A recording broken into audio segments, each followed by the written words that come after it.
आज हम भारतीय मूर्तिकला के बारे में अध्ययन करेंगे।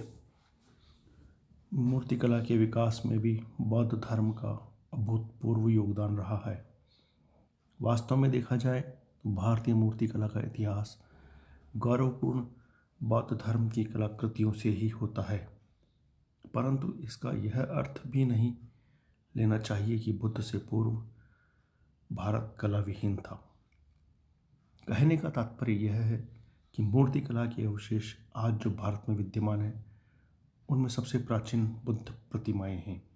ऐसा होना स्वाभाविक माना है, क्योंकि महात्मा बुद्ध से पूर्व मूर्तियां भी भवनों की भांति लकड़ी की बनाई जाती थी, अतः उनका नष्ट हो जाना स्वाभाविक था। अशोक के काल में पाषाण का प्रयोग होने लग गया था, अतः उस काल की मूर्तियां आज भी उपलब्ध है। सम्राट अशोक के समय से गुप्त काल के अंत तक भारत को मूर्तिकला बौद्ध मत की प्रेरणा से अनुप्राणित है।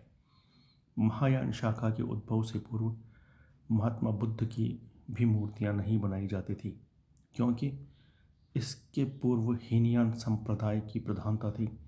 हीनयान संप्रदाय के लोग मूर्ति पूजा के विरोधी थे। महात्मा बुद्ध की उपस्थिति का बोध वे प्रतीकों से कराते थे। इस कारण भरोत व सांची के स्तूपों की वेष्टनी में तो प्रतीकों की बाढ़ सी दृष्टिगत होती है। अतः स्पष्ट है कि तथागत के जीवन की समस्त घटनाएं पाटलियों पर उत्खनित की जाती थी और उनका स्थान किसी प्रतीक से पूर्ण कर दिया जाता था। कहा जाता है कि प्रथम शती से बुद्ध प्रतिमाएं निर्मित होने लगी, परंतु वे मूर्तियां कलाकारों की कल्पना से तैयार की जाती थी। धीरे धीरे बुद्ध प्रतिमाएं निश्चित नियम से बनने लगी। ऐसी मूर्तियों में अलौकिक पुरुषत्व के निश्चित लक्षण प्रदर्शित करना कलाकार को परम आवश्यक था। उन लक्षणों में प्रमुख थे बड़े बड़े कान, विशाल वक्षस्थल, आजान बाहु इत्यादि।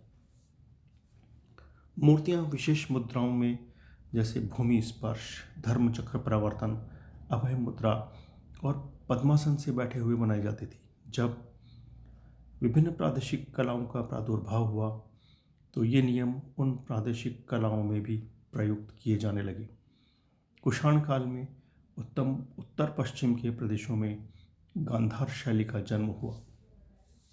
गांधार शैली भारतीय मूर्तिकला के इतिहास में गांधार शैली का महत्वपूर्ण स्थान रहा है।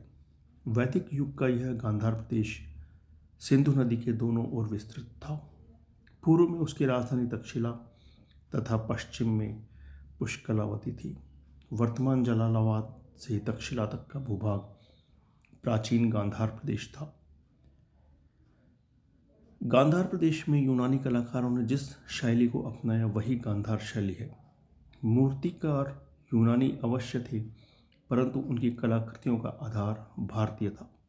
गांधार प्रदेश में यूनानी, इराकी, रोमन और चीनी संस्कृतियों का संगम था। वस्तुतः गांधार शैली में पूर्व और पश्चिम का समन्वय होना स्वाभाविक था। इस संदर्भ में कह सकते हैं कि गांधार कला निस्संदेह यूनानी कला या निश्चयात्मक यथार्थ रूप से रोमन साम्राज्य और एशिया माइनर की हेलेनिस्टिक कला से उत्पन्न हुई। सरसरी तौर पर देखने पर गांधार कला का संबंध यूनानी कला से प्रतीत होता है, इसलिए यह कला हिंदू यूनानी या ग्रीक रोमन कला के नाम से विख्यात है। गांधार प्रदेश में विकसित होने के कारण इस शैली का नाम गांधार शैली पड़ा। निसंदेह शैली यूनानी है और मूर्तियां बुद्ध की है, अतः इसे ग्रीको बुद्धिस्ट भी कहा गया है।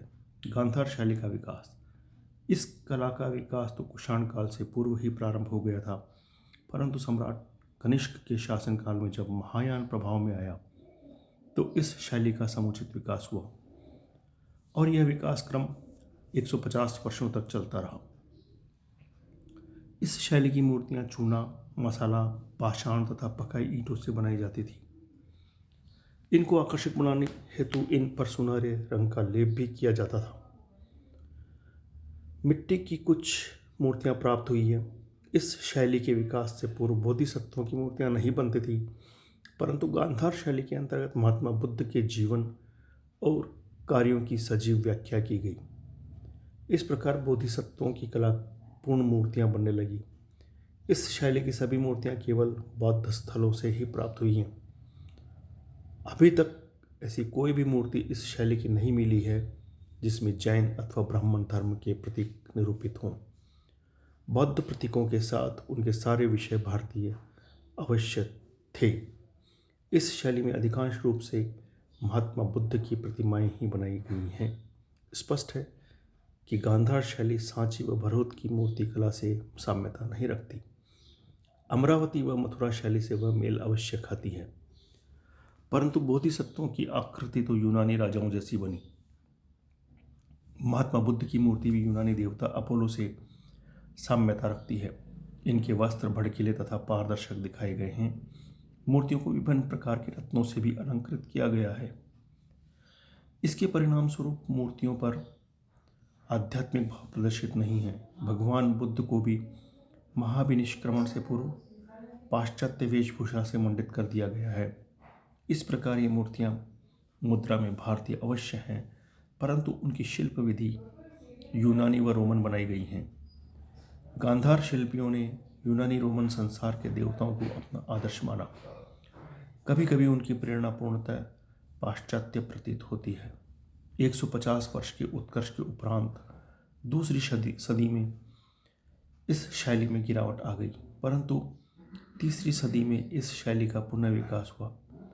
इस विकास काल में गांधार शैली मथुरा शैली से प्रभावित हो गई थी। गांधार शैली की प्रमुख विशेषताएं निम्नलिखित हैं। गांधार शैली के अंतर्गत निर्मित पाषाण मूर्तियां भूरे व काले सलेटी रंग के पत्थर से बनी हैं। यह शैली पाश्चात्य है, पर इसकी आत्मा भारतीय है। गांधार शैली में मानव शरीर का प्रदर्शन यथार्थवाद पर किया गया है। मानव शरीर का सूक्ष्म अंकन है तथा शरीर का सौष्ठव यूनानी कला के अनुरूप है। प्रायः सभी मूर्तियों के हाथ पांव की अंगुलियों में यूनानी कला की वास्तविकता न होकर भारतीय भावपूर्ण लोच है। नेत्रों में भारतीयता की झलक स्पष्ट दृष्टव्य होती है। वे तिरछी हैं तथा उनमें कटाक्ष भी है। वस्त्रों में सिलवटें प्रदर्शित हैं। कटी क्षीण प्रथुल्यतम बाहुकटी तथा अजान पैर की भंगिमा भारतीय है। अलंकरण में भी भारतीयता देखी जाती है। जातक दृश्य तथा उनका संयोजन भी भारतीय है। उन पर सांची कला का प्रभाव है। बोधिसत्वों की मूर्तियां अलंकारों से अधिक लदी होने के कारण यूनानी नरेशों के समान बन गई हैं। गांधार शैली की मूर्तियां प्रभा चक्र से रहित है। उपरोक्त विशेषताओं के साथ निर्मित मूर्तियों के नमूने पेशावर, लाहौर तथा कलकत्ता के संग्रहालय में द्रष्टव्य हैं। इस शैली की मूर्तियां हस्तिनगर, शाहजी की ढेरी, तक्षशिला, हड्डू आदि स्थानों में मिली है। अधिकांश ये पेशावर और लाहौर के अजायब घरों में सुरक्षित मिलती हैं।